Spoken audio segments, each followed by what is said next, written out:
আসসালামু আলাইকুম, স্বাগত জানাচ্ছি আরটিভির সকালের সংবাদে। আপনাদের সঙ্গে আছি আমি ফাহমিদা সালাম। দাবি পূরণের আশ্বাসে হাসপাতালে ফিরে গেছেন জুলাই গণ অভ্যুত্থানে আহতরা।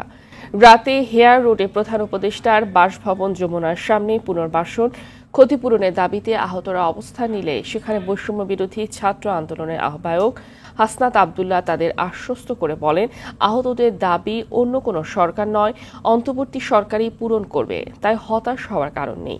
তবে আন্দোলনকারীরা জানান তারা চিকিৎসা ও ক্ষতিপূরণ দেওয়ার ক্ষেত্রে বৈষম্যের শিকার হচ্ছে। তাইমুন ইসলাম রায়হানের সহায়তা আরও জানাচ্ছেন এআর বাদল। রোববার দিনভর চিকিৎসা পুনর্বাসন ও ক্ষতিপূরণের দাবিতে রাজধানীর আগারগাঁও ও শ্যামলীতে মিরপুর রোডে অবস্থান নিয়ে বিক্ষোভ করেন জুলাই গণ অভ্যুত্থানে আহতরা। এতে সাধারণ মানুষ ভোগান্তিতে পড়েন। সেখানে সরকারের কেউ তাদের সাথে যোগাযোগ না করায় রাতে তারা রাস্তা ছেড়ে প্রধান উপদেষ্টার বাসভবনের দিকে রওনা দেন। হোটেল ইন্টারকন্টিনেন্টালের সামনে পুলিশের বাধার মুখে পড়েন। পরে পুলিশের বাধা উপেক্ষা করে গভীর রাতে তারা প্রধান উপদেষ্টার বাসভবনের সামনে গিয়ে অবস্থান নেয়। এ সময় আহতরা বলেন তারা নানাভাবে বৈষম্যের শিকার। চিকিৎসা হইতেছে না, ডাক্তার এক সপ্তাহে একদিন আসে, নাইলে আসে না। একদম চিকিৎসা মানে বাজে, চিকিৎসা হয় যায়। চিকিৎসার মতো না দিত তাহলে আমগো 5-7 মাস লাগতো না সুস্থ হতে। 24-এর এই অংশগ্রহণ করে ভুল করেছে কিনা আগে আমার পরিচিতি নিশ্চিত করতে হবে। এই রাষ্ট্রকে আমার স্বীকৃতি প্রদান করতে হবে। গভীর রাতেই সেখানে উপস্থিত হয়ে বৈষম্য বিরোধী ছাত্র আন্দোলনের আহ্বায়ক হাসনাত আবদুল্লাহ আহতদের আশ্বস্ত করেন, কালকে থেকে পুনর্বাসন চিকিৎসা এগুলো কোন পর্যায়ে আছে এবং আইনটা কোন পর্যায়ে আছে সেগুলোর জন্য আপনাদের থেকে টিম নিয়ে আমি সব জায়গায় যাব। সব আহতরাই সুচিকিৎসা এবং কর্মসংস্থানের সুযোগ পাবে বলে জানান হাসনাত আবদুল্লাহ। তার কথায় হাসপাতালে ফেরেন আহতরা। দেখেই তো ভাই আপনি আমারে গালাগালি করেন। এআর বাদল, আরটিভি, ঢাকা।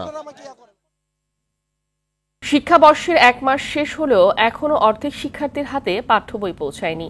এতে করে প্রাথমিক মাধ্যমিক শিক্ষা ব্যবস্থায় স্থবিরতা দেখা দিয়েছে। সরকার বই দিতে না পারলেও বিনামূল্যের পাঠ্য বই ঠিকই খোলা বাজারে পাওয়া যাচ্ছে। বিক্রি বেড়েছে নিম্নমানের পিডিএফ কপির। মেহেদি হাসান সুজনের ক্যামেরায় আরও জানাচ্ছেন বিপুল দেবরায়।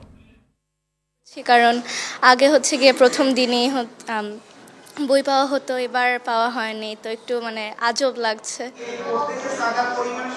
নতুন বইয়ের গন্ধে মাতোয়ারা হয়ে নতুন শিক্ষাবর্ষ শুরুর সুযোগ থেকে এবছর বঞ্চিত হয়েছে শিশুরা।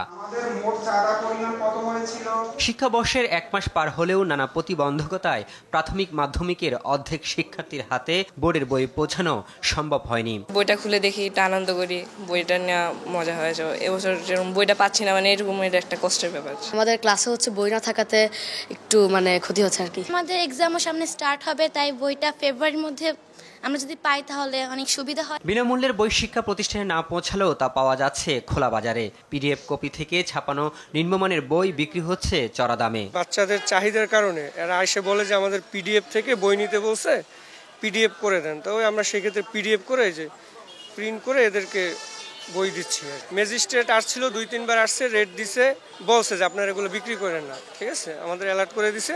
তারপর আমরা বেচে নিতাম, ওই যে অর্ডার পাইলে তখন আমরা এটা করে দিই। বই পাওয়া নিয়ে অনিশ্চয়তা থাকায় নির্ধারিত সময়ে স্কুলের পরীক্ষা নিয়ে চিন্তিত শিক্ষক অভিভাবকরা। ফার্স্ট টার্ম পরীক্ষা সম্ভবত ঈদুল আজহার পরে জুনে সম্ভবত।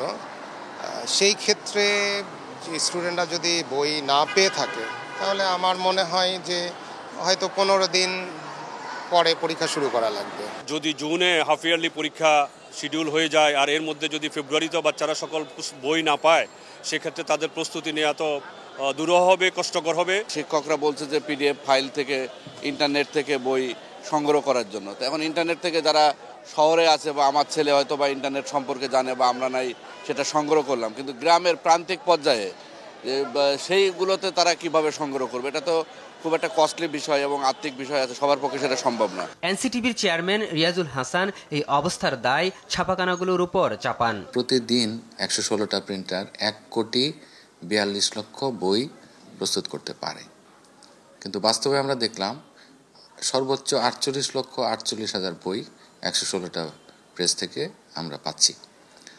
এই পরিস্থিতিটা আসলে আমাদের জন্য খুবই হতাশাজনক। প্রাথমিক ও মাধ্যমিক পর্যায়ের জন্য এই বছর 40 কোটি বই ছাপানোর কথা থাকলেও এখনও 20 কোটি বই ছাপার কাজ শেষ হয়নি। কবে নাগাদ সারা দেশে বই পৌঁছানো যাবে তাও নির্দিষ্ট করে বলতে পারছে না কর্তৃপক্ষ। বিপুল দেবরায়, RTV, ঢাকা। ঘন কুয়াশার কারণে পদ্মা নদী দৌলতদিয়া পাটুরিয়া নৌ রুটে ফেরি চলাচল বন্ধ রয়েছে। রাত 12টার দিকে হঠাৎ মাঝ নদীতে কুয়াশার ঘনত্ব বেড়ে যাওয়ায় এই সিদ্ধান্ত নেয় নৌ পরিবহন কর্তৃপক্ষ। BIWTC দৌলতদিয়া ঘাটের সহকারী পরিচালক মোহাম্মদ সালাউদ্দিন জানান, সন্ধ্যা থেকে নদীতে কুয়াশা বাড়তে থাকে। মাঝরাতের দিকে তা বেড়ে গেলে মার্কিং বাতি স্পষ্ট দেখা যাচ্ছিল না। পরে দুর্ঘটনার আশঙ্কায় ফেরি চলাচল বন্ধ করে দেওয়া হয়। এতে নদীর উভয় পাশে বিপুল যানবাহন আটকা পড়ে। এদিকে ঘন কুয়াশার কারণে সড়ক মহাসড়কেও গাড়ি চলাচল বিঘ্নিত হচ্ছে। পঞ্চগ্রাম, কুড়িগ্রাম, চুয়াডাঙ্গা সহ দেশের কয়েকটি জেলায় রাত থেকে বৃষ্টির মতো কুয়াশা বাড়ছে। এসব এলাকায় দিনের বেলায় যানবাহন চলাচল করছে হেডলাইট জ্বালিয়ে। কুয়াশার কারণে সাধারণ মানুষ স্বাভাবিক কাজকর্ম বিঘ্নিত হচ্ছে।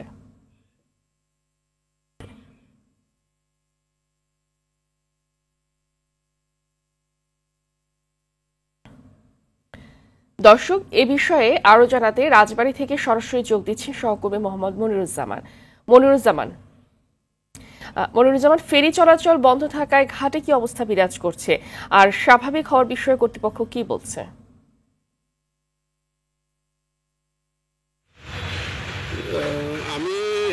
হামিদা, আপনি যা বলছিলেন ঠিকই। রাত 12টার থেকে দৌলতদিয়া পাটিয়া রোডে অত্যাধিক ঘন কুয়াশার কারণে ফেরি এবং লঞ্চ চলাচল বন্ধ রয়েছে। তো দৌলতদিয়া ঘাট BIWTC ম্যানেজার সালাউদ্দিন আমাদেরকে জানিয়েছে লাগাতার প্রতি রাত্রেই কুয়াশা পড়তে, এই কুয়াশা পরে প্রতিদিনই 10 ঘন্টা 12 ঘন্টা করে ফেরি চলাচল বন্ধ রয়েছে। আজকে এখন পর্যন্ত ফেরি চলাচল শুরু হয় নাই, তবে কুয়াশা কেটে যাচ্ছে, দ্রুত কেটে গেলেই ফেরি চলাচল শুরু হওয়ার সম্ভাবনা আছে।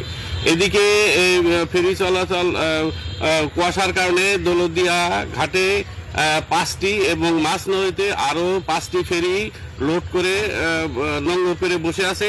কুয়াশা কেটে গেলে তারা আবার চলাচল শুরু করবে।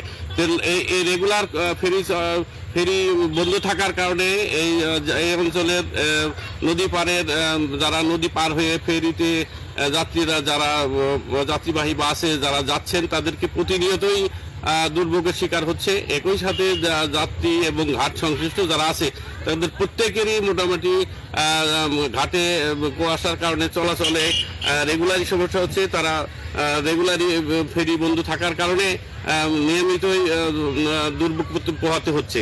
একই সাথে BIWTC ম্যানেজার সালাউদ্দিন আমাদেরকে জানিয়েছে এই মৌসুমে ফেরিতে ফগ লাইট, কুয়াশার মধ্যে ফগ লাইট লাগানো ছিল গত প্রায় 10-12 বছর আগে, কিন্তু সেই ফগ লাইট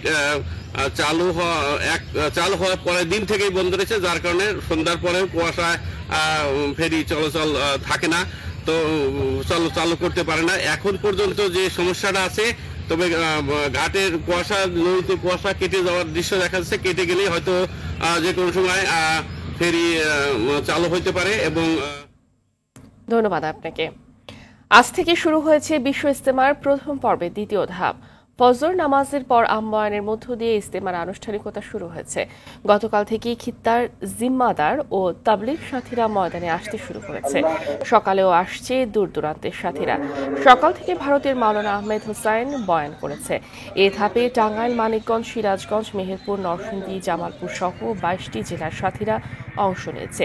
আগামী বুধবার আখিরি মোনাজাতের মধ্য দিয়ে এ পর্বের সমাপ্তি হবে বলে জানিয়েছে আয়োজক কর্তৃপক্ষ।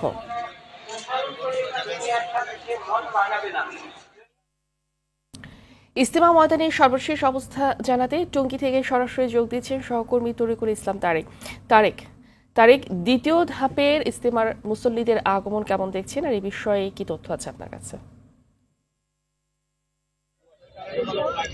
হামিদা, আপনি জানেন যে আজকে থেকে কিন্তু ইজতেমার যে প্রথম পর্বের দ্বিতীয় ধাপের যে কার্যক্রম সেটি কিন্তু শুরু হওয়ার কথা রয়েছে এবং আজকে সকাল ভোর থেকে কিন্তু আহ্বানের মাধ্যমে কিন্তু এই অনুষ্ঠান তাদের মূল আনুষ্ঠানিকতা শুরু হওয়ার কথা থাকলেও কিন্তু এখন পর্যন্ত বয়ান শুরু হয়নি। তবে বেলা 12টা থেকে বাজে তাদের যে জিম্মাদার যারা রয়েছে তাদের সাথে আলোচনা করেই কিন্তু তারা তাদের মূল কার্যক্রম শুরু করবে বলে জানিয়েছেন ইজতেমা কর্তৃপক্ষ। এছাড়াও গতকালকে ইজতেমা শেষ হওয়ার আখির মোনাজাতের মধ্যে দিয়ে শেষ হওয়ার পরপরই কিন্তু এই মাঠ ত্যাগ করতে শুরু করেছিল ইজতেমার যে প্রথম পর্বের যে মুসল্লিরা রয়েছে তারা কিন্তু তারা বিকেল নাগাদ কিন্তু তারা সকলে চলে যাওয়ার পরে কিন্তু দ্বিতীয় ধাপের যেই মুসল্লিরা রয়েছে তারা কিন্তু মাঠে এসছে এবং এখন কিন্তু ইজতেমার মাঠে কিন্তু আইন শৃঙ্খলার পরিস্থিতি যদি আপনাকে একটু বলি যে সেটি কিন্তু ভালোই রয়েছে এবং পুলিশ কিন্তু সর্বত্র কিন্তু পুলিশ তাদের কার্যক্রম কিন্তু সঠিকভাবে করছে বলে জানিয়েছেন ইজতেমা কর্তৃপক্ষ। এছাড়াও আমরা দেখতে পেয়েছি যে রাস্তায় যেন যানজট না হয় সেজন্য কিন্তু ট্রাফিক বিভাগ কিন্তু খুব সোচ্চার ভূমিকা পালন করছে। এছাড়াও ছিনতাইকারী এবং মলম পার্টির দৌরাত্ম্যকে প্রতিহত করার জন্য মূলত প্রশাসনের একটি সক্রিয় ভূমিকা রয়েছে।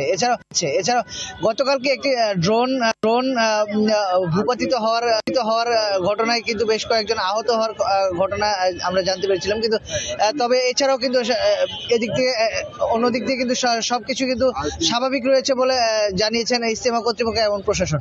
তবে সব মিলিয়ে বলা চলে যে এখন পর্যন্ত কিন্তু ইজতেমা যেই কোন রকমের অপ্রীতিকর ঘটনা ঘটেনি এবং সকলেই আশা করছে যে এই প্রথম পর্বের দ্বিতীয় ধাপের যে ইজতেমা কার্যক্রম সেটিও কিন্তু শান্তিপূর্ণভাবে হবে বলে সকলে আশা করছে। তো এই ছিল আমার কাছে সর্বশেষ তথ্য। ধন্যবাদ আপনাকে। আজ সরস্বতী পূজা। সনাতন হিন্দুরা রাজধানী ঢাকা সহ সারা দেশে জ্ঞান ও বিদ্যার দেবী সরস্বতী আরাধনায় এ পূজা উদযাপিত হচ্ছে। সনাতন ধর্মাবলম্বীদের বিশ্বাস অনুযায়ী প্রতি বছর মাঘ মাসের শুল্ক পক্ষের পঞ্চমী তিথিতে বিদ্যা দেবীর বন্দনা করা হয়। এই জন্য ভক্তবৃন্দ বিশেষ করে শিক্ষার্থীরা বিভিন্ন শিক্ষা প্রতিষ্ঠান ও মন্দিরে মন্দিরে সরস্বতী পূজার আয়োজন করেছে। আজ সকাল 10:27 এ তিথি শেষ হবে। ইতিমধ্যে পূজার আয়োজন সম্পন্ন হয়েছে।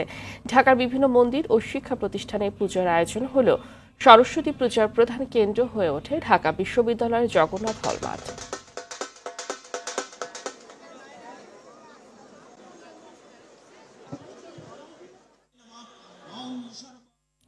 দর্শক, এই বিষয়ে আরো জানাতে ঢাকা বিশ্ববিদ্যালয়ের জগন্নাথ হলের মাঠ থেকে আমাদের সাথে যুক্ত হচ্ছেন সহকর্মী সাদিয়া কানিজ।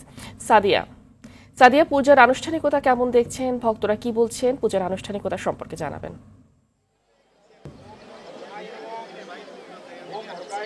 ফাহমিদা, মাঘের সকালে সাদা রাজহাঁসের পিঠে চড়ে দেবী সরস্বতী আবির্ভূত হলেন ভক্তদের মাঝে। তারা আসলে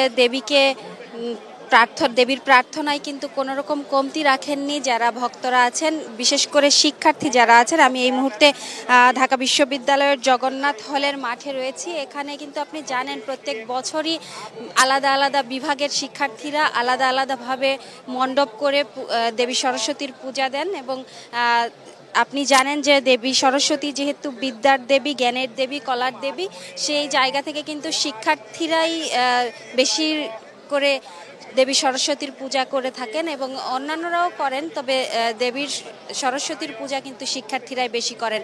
এবং আপনাকে একটি বিষয় জানিয়ে রাখি, আজকে কিন্তু ছোট যে শিশুরা আছেন তাদেরকে হাতে খড়ি দেয়া হয় এবং কিছু কিছু মণ্ডপে এরই মধ্যে হাতে খড়ি সম্পন্ন করেছেন শিক্ষার্থীরা। আর প্রায় 72টিরও বেশি মণ্ডপ এবার জগন্নাথ হলের মাঠে বিভিন্ন বিভাগের শিক্ষার্থীরা করেছেন এবং দেবীর প্রার্থনায় কিন্তু কোনো রকম কমতি রাখেননি শিক্ষার্থীরা। সকাল থেকেই উলুধ্বনি, মন্ত্রপাঠ এবং পূজার মধ্য দিয়েই আসলে দেবীর অর্চনা করছেন শিক্ষার্থীরা।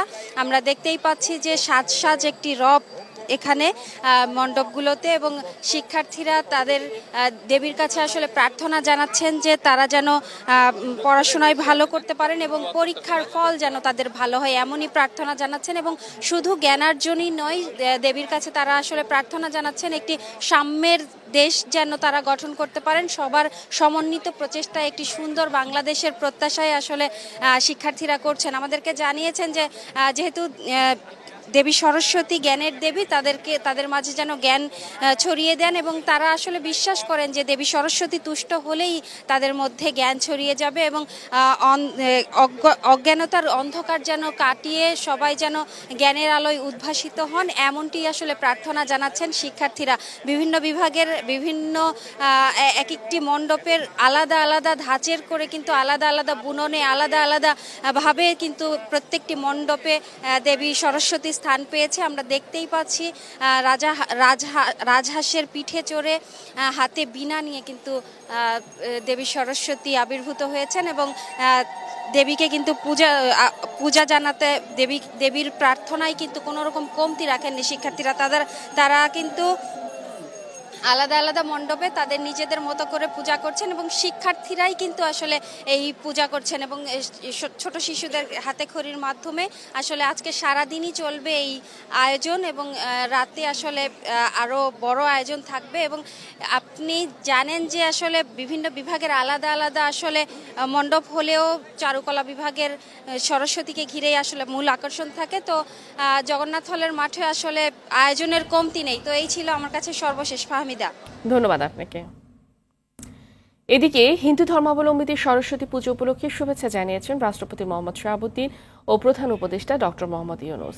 আলাদা বাণীতে তারা শুভেচ্ছা জানিয়ে পূজার সফলতা কামনা করেন।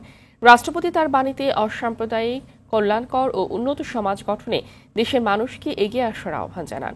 অর্জিত জ্ঞানকে মানুষের সেবায় কাজে লাগানোর উপর জোর দিয়ে জ্ঞান ভিত্তিক, সৌহার্দ্যপূর্ণ ও বৈষম্যমুক্ত দেশ নির্মাণের প্রত্যাশা ব্যক্ত করেন। প্রধান উপদেষ্টা ডক্টর মোহাম্মদ ইউনূস বলেন, অন্তর্বর্তীকালীন সরকার জাতি, ধর্ম, বর্ণ, গোষ্ঠী নির্বিশেষে সকলের ভাগ্য উন্নয়ন ও সমান অধিকার সুনিশ্চিত করতে কাজ করে যাচ্ছে। তিনি হিন্দু সম্প্রদায়ের সবাইকে জ্ঞান অর্জনে ব্রতী হয়ে দেশের অগ্রযাত্রায় আত্মনিয়োগের আহ্বান জানান।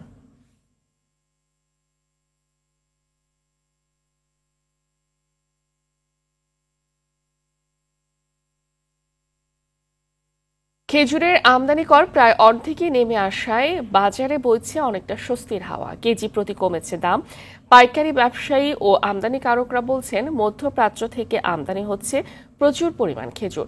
তবে বিশ্লেষকদের মতে খেজুরের গ্রেডিং এর আড়ালে যেন আমদানিকারকরা কর ফাঁকি দিতে না পারে সেদিকে নজর দিতে হবে। সেলিম মালিকের রিপোর্ট। গত ২১ নভেম্বর সব ধরনের ও মানের খেজুর আমদানিতে শুল্ক কমিয়ে প্রজ্ঞাপন জারি করে জাতীয় রাজস্ব বোর্ড এনবিআর। এতে বিদ্যমান শুল্ক 10% কমিয়ে 15% নির্ধারণ করা হয়েছে। অগ্রিম আয়কর 10% থেকে কমিয়ে 3% এবং 5% অগ্রিম কর সম্পূর্ণ প্রত্যাহার করা হয়েছে। এমন কর ছাড়ে মধ্যপ্রাচ্য থেকে খেজুর আমদানি হচ্ছে ব্যাপক হারে। দামটাও কমেছে বেশ খানিকটা। আজোয়া খেজুর আমরা আগে 900 টাকা কেজি বিক্রি করছে, বর্তমানে এখন 800 টাকা বিক্রি করতেছে আর কি।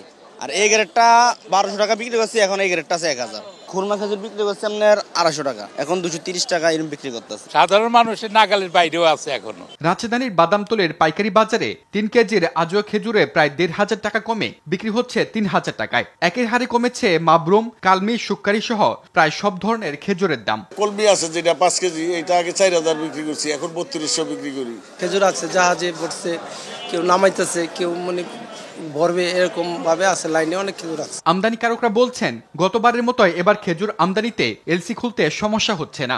রমজানের দাম আরো কমতে পারে। গতবারে যে কন্টেনার দামে 45 লাখ টাকা ডিউটি দিয়েছি, এই বছর সেটা 25 লাখ টাকার ভিতরে 15% খেজুর উপরে ভ্যাট আছে।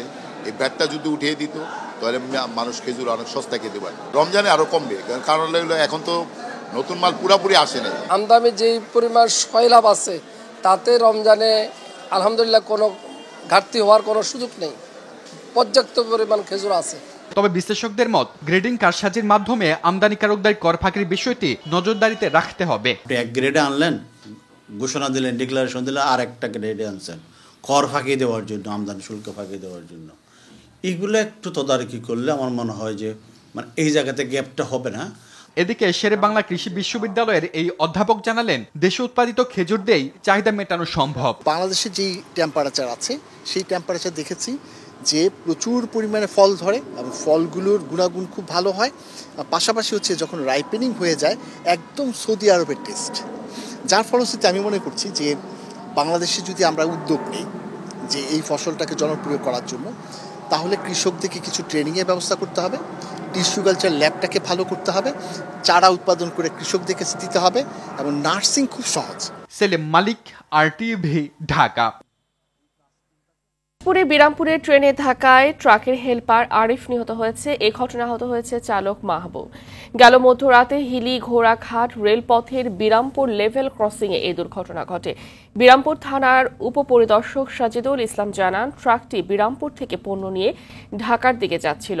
রাত 1টার দিকে লেভেল ক্রসিং পারাপারের সময় এই দুর্ঘটনা ঘটে। এদিকে চট্টগ্রামের সীতাকুণ্ডে মাইক্রোবাস দুর্ঘটনায় অজ্ঞাত নারীসহ মামুন নামের একজন নিহত হয়েছে। এই ঘটনায় আহত হয়েছে আরও 6 জন। ভোরে ফৌজদারহাট ক্যাডেট কলেজের সামনে এই দুর্ঘটনা ঘটে। কুমিরা দমকল বাহিনী স্টেশন অফিসার আল মামুন তথ্যটি নিশ্চিত করে জানায়, মাইক্রোবাসটি নিয়ন্ত্রণ হারিয়ে আরেকটি ট্রাককে ধাক্কা দিলে এই দুর্ঘটনা ঘটে। হতাহতদের উদ্ধার করে হাসপাতালে পাঠানো হয়েছে। ইতালি যাওয়ার পথে লিবিয়া উপকূলে মারা যাওয়া 23 জনের লাশ দাফন করা হয়েছে। নিহতদের সবাই বাংলাদেশি নাগরিক ধারণা করা হলেও কোনো পরিচয়পত্র না থাকায় শনাক্ত করা যায়নি।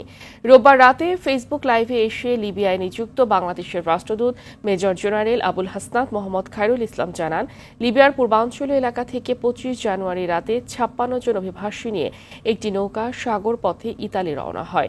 সেদিন রাতেই নৌকাটি দুর্ঘটনার কবলে পড়ে। এরপর 30 জানুয়ারি লিবিয়ার পূর্বাঞ্চলীয় উপকূলে ব্রেগা নামক এলাকায় লাশগুলো ভেসে আসতে থাকে। এখন পর্যন্ত 23টি লাশ উদ্ধার করা হয়েছে। নৌকাডুবির ঘটনায় এখনও নিখোঁজ রয়েছেন অন্তত 31 জন। এদিকে ইতালির কথা বলে লিবিয়ায় নিয়ে ফরিদপুরে 2 যুবককে গুলি করে হত্যার অভিযোগ উঠেছে। ভুক্তভোগী পরিবারের অভিযোগ, লিবিয়ার সাগর পাড়ে নিয়ে গুলি করে লাশ গুম করেছে দালাল চক্র। এই ঘটনার পর দালাল পলাতক থাকলেও নিহতদের গ্রামের বাড়িতে চলছে শোকের মাতম। দালালদের শাস্তি ও সন্তানের মরদেহ ফেরতের দাবি পরিবার সহ স্বজনদের। ফরিদপুর থেকে জাকির হোসেনের পাঠানো প্রতিবেদন জানাচ্ছে রেজওয়ান শরীফ।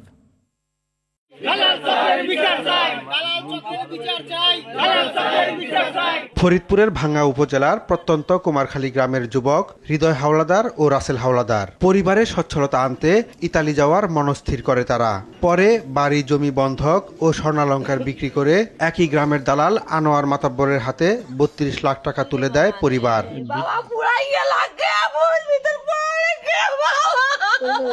গেল বছরের 23 নভেম্বর দুবাই হয়ে লিবিয়া নেওয়া হয় 2 যুবককে। সেখানকার দালালরা চাহিদা মতো টাকা না পাওয়ায় প্রায় 2 মাস তাদের আটকে রাখে। গেল সপ্তাহ পর্যন্ত পরিবারের সঙ্গে যোগাযোগ থাকলেও হঠাৎ সেটিও বন্ধ হয়ে যায়। এরপর গেল শুক্রবার কোনো এক ব্যক্তি তার ফেসবুকে দুজনের মরদেহের ছবি পোস্ট করে। টাকা জমা দিছি, সে হলো একটা ষড়যন্ত্র করে আমার ভাইরে মারছে, আমরা তার বিচার চাই। যখন টাইম ওভার হয়ে গেছে তখন আমরা ভীতি হয়ে গেছে, ছেলে গেল কই। এরপর দালাল আনোয়ারের মাধ্যমে তাদের মৃত্যুর খবর নিশ্চিত হলে গ্রাম জুড়ে নেমে আসে শোকের ছায়া। স্বজনদের আহাজারিতে ভারী হয়ে ওঠে চারিপাশ। ভিআইপি গাড়িতে নেছে এবং কি রুমে থেকে ব্ল্যাকমেইল করিয়ে নিয়ে ওদের হলো কোনো গেম টেম দেনে ওকে দূরে নিয়ে মাইরে ফেলাইতেছে। এটাকে সুষ্ঠু তদন্ত করে একটা বিচার করবে, যাতে দৃষ্টিমূলক যারা আছে তারা সেই আইনের আওতায় আসে। অভিযোগ পেলে দোষীদের বিরুদ্ধে আইনগত ব্যবস্থা নেওয়ার আশ্বাস দিলেন থানার ভারপ্রাপ্ত কর্মকর্তা। লিবিয়া থেকে ইটালিতে হেল্প নেওয়ার পথে গুলিবিদ্ধ হয়ে মারা যায়। এ বিষয়ে আমার কাছে এখন পর্যন্ত কেউ কোনো অভিযোগ দেয়নি। অভিযোগ দায়ের করলে আমি আইনগত ব্যবস্থা নেব। সম্পদ ও জীবন নেয়া দালালদের বিরুদ্ধে কঠোর ব্যবস্থা নেয়ার দাবি স্থানীয়দের। রেজওয়ান শরীফ, RTV।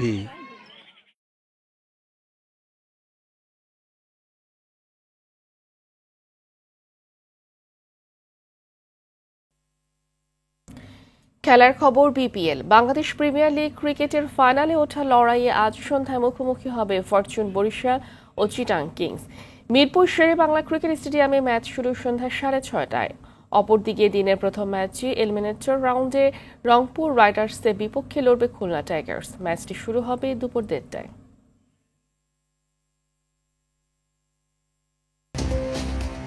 সকালের সংবাদ এ পর্যন্তই। মধ্যাহ্নের সংবাদ দুপুর 12টায় দেখার আমন্ত্রণ রইল। ধন্যবাদ সবাইকে।